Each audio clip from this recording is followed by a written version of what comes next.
NEET UG ಪ್ರಶ್ನೆ ಪತ್ರಿಕೆ ಸೋರಿಕೆ ಪ್ರಕರಣಕ್ಕೆ ಸಂಬಂಧಪಟ್ಟಂತೆ ಪ್ರತಿಭಟನೆಗಳು ದೇಶಾದ್ಯಂತ ಮತ್ತಷ್ಟು ತೀವ್ರಗೊಂಡಿವೆ.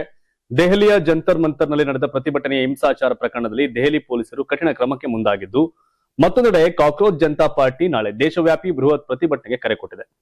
ದೆಹಲಿಯ ಜಂತರ್ ಮಂತರ್ನಲ್ಲಿ ನಡೆದ ಪ್ರತಿಭಟನೆಯ ವೇಳೆ ಹಿಂಸಾಚಾರದಲ್ಲಿ ತೊಡಗಿದ್ದವರ ವಿರುದ್ಧ ದೆಹಲಿ ಪೊಲೀಸರು ಕಠಿಣ ಕ್ರಮ ಕೈಗೊಳ್ಳಲು ಸಜ್ಜಾಗಿದ್ದಾರೆ. ಪೊಲೀಸ್ ಮೂಲಗಳ ಪ್ರಕಾರ ಅಶಾಂತಿ ಸೃಷ್ಟಿಸಿರುವ ಆರೋಪ ಎದುರಿಸುತ್ತಿರುವವರ ವಿರುದ್ಧ ಸೂಕ್ತ ಕಾನೂನು ವಿಧಿಗಳಡಿ ಪ್ರಕರಣ ದಾಖಲಿಸುವುದರ ಜೊತೆಗೆ ಅವರ ಪಾಸ್ಪೋರ್ಟ್ಗಳನ್ನ ರದ್ದುಗೊಳಿಸುವಂತೆ ಸಂಬಂಧಪಟ್ಟ ಅಧಿಕಾರಿಗಳಿಗೆ ಶಿಫಾರಸು ಮಾಡುವ ಪ್ರಕ್ರಿಯೆಯು ಆರಂಭಿಸಲಾಗ್ತಾ ಇದೆ. ಪ್ರತಿಭಟನೆಯ ವೇಳೆ ನಡೆದ ಪ್ರತಿಯೊಂದು ಘಟನೆಯ ಸಿಸಿಟಿವಿ ದೃಶ್ಯಾವಳಿ ಹಾಗೂ ಇತರ ಸಾಕ್ಷ್ಯಗಳನ್ನ ಪರಿಶೀಲಿಸಿ ಹಿಂಸಾಚಾರದಲ್ಲಿ ಭಾಗಿಯಾಗಿರುವವರನ್ನ ಗುರುತಿಸುವ ಕಾರ್ಯ ತೀವ್ರಗೊಂಡಿದೆ. ತಪ್ಪಿತಸ್ಥರ ವಿರುದ್ಧ ಇನ್ನಷ್ಟು ಕಠಿಣ ಕಾನೂನು ಕ್ರಮ ಕೈಗೊಳ್ಳುವ ಸಾಧ್ಯತೆ ಇದೆ ಅಂತ ಮೂಲಗಳು ತಿಳಿಸಿವೆ. ಇದೇ ವೇಳೆ ನೀಟ್ ಯುಜಿ ಪ್ರಶ್ನೆ ಪತ್ರಿಕೆ ಸೋರಿಕೆ ಪ್ರಕರಣವನ್ನು ಖಂಡಿಸಿ ಹಾಗೂ ಕೇಂದ್ರ ಶಿಕ್ಷಣ ಸಚಿವ ಧರ್ಮೇಂದ್ರ ಪ್ರಧಾನ್ ರಾಜೀನಾಮೆಗೆ ಆಗ್ರಹಿಸಿ ಕಾಕ್ರೋಚ್ ಜನತಾ ಪಾರ್ಟಿ ಜುಲೈ 24ರಂದು ದೇಶವ್ಯಾಪಿ ಬೃಹತ್ ಪ್ರತಿಭಟನೆಗೆ ಕರೆ ಕೊಟ್ಟಿದೆ. ದೇಶದ ವಿವಿಧ ಜಿಲ್ಲೆಗಳು ಹಾಗೂ ಪ್ರಮುಖ ನಗರಗಳಲ್ಲಿ ಒಂದೇ ಒಂದು ಬೇಡಿಕೆಯೊಂದಿಗೆ ಪ್ರತಿಭಟನೆ ನಡೆಸಲಾಗುವುದು ಅಂತ ಸಂಘಟನೆ ಘೋಷಿಸಿದೆ. ಪೊಲೀಸರ ದೌರ್ಜನ್ಯಕ್ಕೆ ಒಳಗಾದ ಪ್ರತಿಭಟನಾಕಾರರೊಂದಿಗೆ ಐಕ್ಯತೆ ವ್ಯಕ್ತಪಡಿಸುವ ಉದ್ದೇಶದಿಂದ ಈ ರಾಷ್ಟ್ರವ್ಯಾಪಿ ಪ್ರತಿಭಟನೆ ಆಯೋಜಿಸಲಾಗಿದೆ ಅಂತ ಸಿಜೆಪಿ ತನ್ನ ಪ್ರಕಟಣೆಯಲ್ಲಿ ತಿಳಿಸಿದೆ. ಇನ್ನೊಂದೆಡೆ ಕೇಂದ್ರ ಸರ್ಕಾರ ಮತ್ತೊಮ್ಮೆ ಮಾತುಕತೆಗೆ ಆಹ್ವಾನ ನೀಡಿದ್ದು, ನೀಟ್ ಅಕ್ರಮದಲ್ಲಿ ಭಾಗಿಯಾದವರ ವಿರುದ್ಧ ಕಠಿಣ ಕ್ರಮ ಕೈಗೊಳ್ಳಲಾಗುವುದಾಗಿ ಭರವಸೆ ಕೊಟ್ಟಿದ್ದಾರೆ. ಪ್ರಧಾನಿ ನರೇಂದ್ರ ಮೋದಿ ಕೂಡ ಪ್ರಶ್ನೆ ಪತ್ರಿಕೆ ಸೋರಿಕೆ ಪ್ರಕರಣಗಳ ತ್ವರಿತ ವಿಚಾರಣೆಗಾಗಿ ಫಾಸ್ಟ್ ಟ್ರ್ಯಾಕ್ ಕೋರ್ಟ್ ಸ್ಥಾಪಿಸಲಾಗುವುದು ಅಂತ ಘೋಷಿಸಿದ್ದಾರೆ. ಆದರೆ ಈ ಭರವಸೆಗಳಿಂದ ತೃಪ್ತರಾಗದ ಸಿಜೆಪಿ ನಾಯಕರು ಕೇಂದ್ರ ಶಿಕ್ಷಣ ಸಚಿವ ಧರ್ಮೇಂದ್ರ ಪ್ರಧಾನ್ ರಾಜೀನಾಮೆ ನೀಡುವವರೆಗೂ ಹೋರಾಟವನ್ನ ಹಿಂಪಡೆಯೋದಿಲ್ಲ ಅಂತ ಸ್ಪಷ್ಟಪಡಿಸಿದ್ದಾರೆ. ಕರೆಕ್ಟ್, ಪ್ರತಿಭಟನೆ ಮಾಡ್ತಿರೋದು ರೈಟ್. ಪ್ರತಿಭಟನೆ ಹೆಸರು ಯಾರೋ ಗುಂಡಾಗಿರಿ ಮಾಡಿದವ್ರ ಮೇಲೆ ಅವ್ರ ಪಾಸ್ಪೋರ್ಟ್ ರದ್ದು, ಅವ್ರ FIR ಅರೆಸ್ಟ್ ಇವುಗಳನ್ನ ಮಾಡ್ಕೊಂಡು ಹೋಗ್ತಾರೆ. ಈಗ ದೇಶವ್ಯಾಪಿ ಸಿಜೆಪಿ ತನ್ನ ಬಲವನ್ನ ಜಾಸ್ತಿ ಮಾಡ್ಕೊಳ್ತದೆ. ಇನ್ ಸಿಜೆಪಿಯ ಬೆಂಬಲಿಗರು ಯಾರು ಅಂದ್ರೆ ಕಾಂಗ್ರೆಸ್ ಪಾರ್ಟಿ, ಅಂದ್ರೆ ಬಿಜೆಪಿಯ ವಿರೋಧ ಪಕ್ಷ ಇರ್ತಕ್ಕಂಥ communist party, Congress party, Aam Aadmi party ಇವರೆಲ್ಲರೂ ಕೂಡ ಸಿಜೆಪಿಯ ಹೋರಾಟಕ್ಕೆ ಶಕ್ತಿ ತುಂಬೋ ಕೆಲಸವನ್ನ ಮಾಡ್ತಾ ಇದ್ದಾರೆ. ಮೋದಿ ಫಾಸ್ಟ್ ಟ್ರ್ಯಾಕ್ ಕೋರ್ಟ್ ಮಾಡ್ತೀವಿ ಅಂತ ಹೇಳ್ತಾ ಇದ್ದಾರೆ. ಅದೇ ರಾಜೀನಾಮೆ ಇಂಪಾರ್ಟೆಂಟ್ ಅನ್ನೋದು ಅವ್ರ ಲೆಕ್ಕಾಚಾರ. ಸೊ ಹಾಗಾಗಿ ಬಿಜೆಪಿಯವರು ಬಗ್ಗಲ್ಲ, ಇವರು ಬಗ್ಗಲ್ಲ, ಒಟ್ಟಲ್ಲಿ ಇದು ಮುಂದುವರಿಯುತ್ತೆ.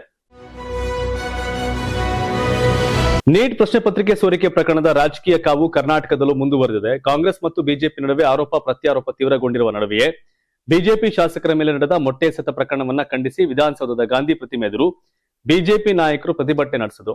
ವಿಧಾನಸೌಧದ ಗಾಂಧಿ ಪ್ರತಿಮೆ ಎದುರು ನಡೆದ ಪ್ರತಿಭಟನೆಯಲ್ಲಿ ವಿಪಕ್ಷ ನಾಯಕ ಆರ್ ಅಶೋಕ್, ಬಿಜೆಪಿ ರಾಜ್ಯಾಧ್ಯಕ್ಷ BY ವಿಜಯೇಂದ್ರ ಸೇರಿದಂತೆ 20ಕ್ಕೂ ಹೆಚ್ಚು ಬಿಜೆಪಿ ಶಾಸಕರು ಭಾಗವಹಿಸಿದ್ರು. ಕೈಯಲ್ಲಿ ಕೊತ್ವಾಲ್ ಸರ್ಕಾರಕ್ಕೆ ಧಿಕ್ಕಾರ ಎಂಬ ಭಿತ್ತಿ ಪತ್ರಗಳನ್ನು ಹಿಡಿದು ಕಾಂಗ್ರೆಸ್ ಸರ್ಕಾರದ ವಿರುದ್ಧ ಆಕ್ರೋಶ ವ್ಯಕ್ತಪಡಿಸಿದ ಬಿಜೆಪಿ ನಾಯಕರು ಶಾಸಕರ ಮೇಲೆ ನಡೆದ ಮೊಟ್ಟೆ ಎಸೆತ ಪ್ರಕರಣವನ್ನ ಖಂಡಿಸಿದ್ರು. ಪ್ರತಿಭಟನೆಯನ್ನ ಉದ್ದೇಶಿಸಿ ಮಾತನಾಡಿದಂತ ವಿಪಕ್ಷ ನಾಯಕ ಆರ್ ಅಶೋಕ್ ರಾಜ್ಯದಲ್ಲಿ ಕಾನೂನು ಸುವ್ಯವಸ್ಥೆ ಹದಗೆಟ್ಟಿದೆ ಅಂತ ಆರೋಪ ಮಾಡಿದ್ರು. ಇದು ಕೊತ್ವಾಲ್ ಶಿಷ್ಯಂದಿರ ಸರ್ಕಾರವಾಗಿದೆ, ಅಧಿಕಾರಿಗಳ ಮೇಲೆಯೇ ಹಲ್ಲೆಗಳು ನಡೆಯುತ್ತಿರುವೆ, ರಾಜ್ಯದಲ್ಲಿ ಗುಂಡಾಗಿರಿ ಹೆಚ್ಚಾಗಿದೆ ಅಂತ ಅವರು ಟೀಕಿಸಿದ್ರು. ಕೆಪಿಸಿಸಿ ಕಚೇರಿಗೆ ಮುತ್ತಿಗೆ ಹಾಕಲು ತೆರಳುತ್ತಿದ್ದ ಬಿಜೆಪಿ ಶಾಸಕರನ್ನ ಅರ್ಧ ಕಿಲೋಮೀಟರ್ ದೂರದಲ್ಲೇ ಪೊಲೀಸರು ವಶಕ್ಕೆ ಪಡ್ಕೊಂಡ್ರು ಅಂತ ಆರೋಪಿಸಿದ ಅಶೋಕ್, ಪೊಲೀಸರ ಕಸ್ಟಡಿಯಲ್ಲಿದ್ದಾಗಲೇ ನಮ್ಮ ಶಾಸಕರ ಮೇಲೆ ಮೊಟ್ಟೆ ಎಸೆಯಲಾಗಿದೆ, ಶಾಸಕ BP ಹರೀಶ್ ಮತ್ತು ರಾಮಮೂರ್ತಿ ಅವರ ಮೇಲೆ ಹಲ್ಲೆ ನಡೆದಿದೆ ಅಂತ ಹೇಳಿದ್ರು. ಇದೇ ವೇಳೆ ಮಾತನಾಡಿದಂತ ಬಿಜೆಪಿ ರಾಜ್ಯಾಧ್ಯಕ್ಷ BY ವಿಜಯೇಂದ್ರ ಕಾಂಗ್ರೆಸ್ ಹೋರಾಟವನ್ನ ರಾಜಕೀಯ ನಾಟಕ ಅಂತ ಟೀಕಿಸಿದ್ರು. ಜಂತರ್ ಮಂತರ್ನಲ್ಲಿ ವಿದ್ಯಾರ್ಥಿಗಳು ಶಾಂತಿಯುತವಾಗಿ ಪ್ರತಿಭಟನೆ ನಡೆಸಿದ್ದಾರೆ, ಆದರೆ ಕಾಂಗ್ರೆಸ್ ನಾಯಕರು ಪ್ರಧಾನಿ ನಿವಾಸಕ್ಕೆ ಮುತ್ತಿಗೆ ಹಾಕುವ ಮೂಲಕ ರಾಜಕೀಯ ಮಾಡೋಕೆ ಮುಂದಾಗಿದ್ದಾರೆ ಅಂತ ಹೇಳಿದ್ರು. ಇನ್ನು ಬಿಜೆಪಿ ನಾಯಕರು ಬಿಜೆಪಿ ಶಾಸಕರ ಮೇಲೆ ಹಲ್ಲೆ ನಡೆಸಿದವರ ವಿರುದ್ಧ ಕಠಿಣ ಕ್ರಮ ಕೈಗೊಳ್ಳಬೇಕು ಅಂತ ಆಗ್ರಹ ಮಾಡಿದ್ರು. ಸಿಸಿಟಿವಿ ದೃಶ್ಯಾವಳಿಗಳನ್ನ ಪರಿಶೀಲಿಸಿ ನಿಜಾಂಶವನ್ನ ಬಹಿರಂಗಪಡಿಸಬೇಕು, ತಪ್ಪಿತಸ್ಥರನ್ನ ಕೂಡಲೇ ಬಂಧಿಸಿ ಕಾನೂನು ಕ್ರಮ ಜರುಗಿಸಬೇಕು ಅಂತ ಒತ್ತಾಯ ಮಾಡಿದ್ದಾರೆ. ರಾಜ್ಯದಲ್ಲಿ ಕಾಂಗ್ರೆಸ್ ಸರ್ಕಾರ ಇದೆ, ಕಾಂಗ್ರೆಸ್ ಕಾರ್ಯಕರ್ತರು ಪ್ರತಿಭಟನೆ ಮಾಡಿದ್ದಾರೆ. ಸೊ ನೀವಿದ್ದಾಗ ನಿಮ್ಮವ್ರು ಬಚಾವ್ ಮಾಡ್ತೀರಿ, ಅವ್ರಿದ್ದಾಗ ಅವ್ರು ಬಚಾವ್ ಮಾಡ್ತಾರೆ, ಅದ್ರಲ್ಲಿ ಡೌಟ್ ಇಲ್ಲ. ಮೊಟ್ಟೆ ಎಸೆಯೋದು ನಡೀತಾ ಇತ್ತು, ಅಗ್ಗಜಗ್ಗಾಟ. ಹಾಗಾಗಿ ಇದು ಯಾವ ಹಂತಕ್ಕೆ ಹೋಗುತ್ತೋ ಗೊತ್ತಿಲ್ಲ. ದೆಹಲಿ ನೀಟ್ ಪ್ರಶ್ನೆ ಪತ್ರಿಕೆ ಸೋರಿಕೆ ಪ್ರಕರಣದ ರಾಜಕೀಯ ಕಾವು ಕರ್ನಾಟಕಕ್ಕೂ ತಲುಪಿದೆ. ಕಾಂಗ್ರೆಸ್ ನಡೆಸಿದ ಪ್ರತಿಭಟನೆಗೆ ಸಂಬಂಧಪಟ್ಟಂತೆ ಮುಖ್ಯಮಂತ್ರಿ DK ಶಿವಕುಮಾರ್ ಬಿಜೆಪಿ ನಾಯಕರ ವಿರುದ್ಧ ತೀವ್ರ ವಾಗ್ದಾಳಿ ನಡೆಸಿದ್ದಾರೆ. ತಮ್ಮ ಆಡಳಿತದ ಬಗ್ಗೆ ಬಿಜೆಪಿ ಮಾಡುತ್ತಿರುವ ಟೀಕೆಗಳನ್ನ ತಳ್ಳಿ ಹಾಕಿದಂತ ಸಿಎಂ ನೀಟ್ ಹಗರಣದಲ್ಲಿ ಕೇಂದ್ರ ಶಿಕ್ಷಣ ಸಚಿವ ಧರ್ಮೇಂದ್ರ ಪ್ರಧಾನ್ ರಾಜೀನಾಮೆ ನೀಡಬೇಕು ಅಂತ ಮತ್ತೊಮ್ಮೆ ಆಗ್ರಹ ಮಾಡಿದ್ದಾರೆ. ಬೆಂಗಳೂರಿನಲ್ಲಿ ಮಾಧ್ಯಮ ಪ್ರತಿನಿಧಿಗಳೊಂದಿಗೆ ಮಾತನಾಡಿದಂತ ಮುಖ್ಯಮಂತ್ರಿ DK ಶಿವಕುಮಾರ್ ರಾಜ್ಯದಲ್ಲಿ ಕೊತ್ವಾಲ್ ಆಡಳಿತ ಇದೆ ಎಂಬ ಬಿಜೆಪಿ ನಾಯಕರ ಆರೋಪಗಳಿಗೆ ತೀಕ್ಷ್ಣವಾಗಿ ಪ್ರತಿಕ್ರಿಯೆ ಕೊಟ್ಟರು. ಬಿಜೆಪಿಯವರಿಗೆ ನನ್ನ ಪರಿಶುದ್ಧ ಆಡಳಿತ ಸಹಿಸಿಕೊಳ್ಳಲು ಆಗ್ತಾ ಇಲ್ಲ, ಅದಕ್ಕಾಗಿ ಏನ್ ಬೇಕಾದ್ರೂ ಮಾತನಾಡ್ತಿದ್ದಾರೆ. ನಾನು ಹಳ್ಳಿಯಲ್ಲಿ ಹುಟ್ಟಿ ವಿದ್ಯಾರ್ಥಿ ನಾಯಕನಾಗಿ ರಾಜಕೀಯಕ್ಕೆ ಬಂದವನು, ಜನರ ಆಶೀರ್ವಾದದಿಂದ ಇಲ್ಲಿಯವರೆಗೆ ಬೆಳೆದಿದ್ದೇನೆ.